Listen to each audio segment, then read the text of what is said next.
আসসালামু আলাইকুম। আজকে আপনাদের সাথে শেয়ার করব বোম্বাই মরিচের এই মজাদার আচারটা। এই আচারটা আপনার ভর্তা, ভাজি বা গরুর মাংস, মুরগির মাংসের সাথে খেতে কিন্তু খুবই ভালো লাগে। তো চলুন রেসিপিটা শুরু করা যাক।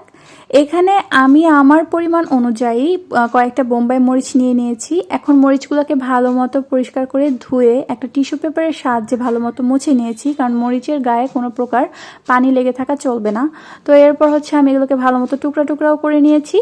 তারপর একটা কড়াইয়ের মধ্যে পরিমাণ মতো সরিষার তেল দিয়ে নিলাম। তেল দেওয়ার পরে তেলটা ভালো মতো গরম করে নিয়েছি। তারপর দিয়ে দিচ্ছি পাঁচফোড়ন আধ ভাঙা করে, আর 5টা শুকনা মরিচ, আর রসুনগুলো কিন্তু কেটে ধুয়ে আমি টিস্যু পেপারের সাহায্যে ভালো মতো মুছে নিয়েছি। এখন এগুলোকে একটু হালকা একটু ভেজে নিব। ভেজে নেওয়ার পর এখানে দিয়ে দিচ্ছি পরিমাণ মতো আদা রসুন বাটা। এরপর দিয়ে দিব সরিষা আর পেঁয়াজ বাটা। পেঁয়াজের পরিমাণ সামান্যই দিয়েছি আমি। তো এই মশলাগুলো দিয়ে এটার সাথে আরও অ্যাড করব সামান্য পরিমাণ জিরে গুঁড়ো আর পরিমাণ মতো লবণ। এখন এই মশলাটাকে ভালো মতো কষায় নিব আমি।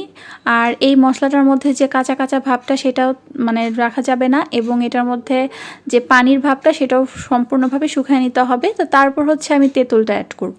তেঁতুলটা এখানে আমি বিচি সহ দিয়েছি, কারণ বিচি সহ তেঁতুলটা যে কোনো আচারে আমার কাছে খুব ভালো লাগে। আপনাদের কাছে যদি বিচিওয়ালা তেঁতুল খেতে ভালো না লাগে, সেক্ষেত্রে একটা চালনির সাহায্যে চেলে নেবেন। এরপর দিয়ে দিচ্ছি সামান্য পরিমাণ একটু ভিনেগার।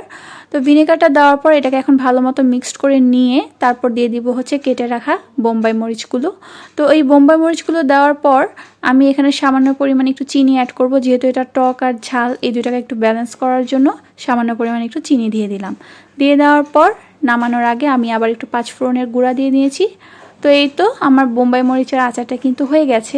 এরপর আচারের কৌটাটাতে চারপাশে তেলটাকে ভালো মতো মেখে নিয়ে তারপর আচারটা ঢেলে এটার উপর আবার পরিমাণ মতো একটু তেল দিয়ে নিলাম। তো এটা এখন 1 সপ্তাহ আমি ভালো মতো রোদ লাগাবো, তারপর হয়ে যাবে পারফেক্ট বোম্বাই মরিচের আচার।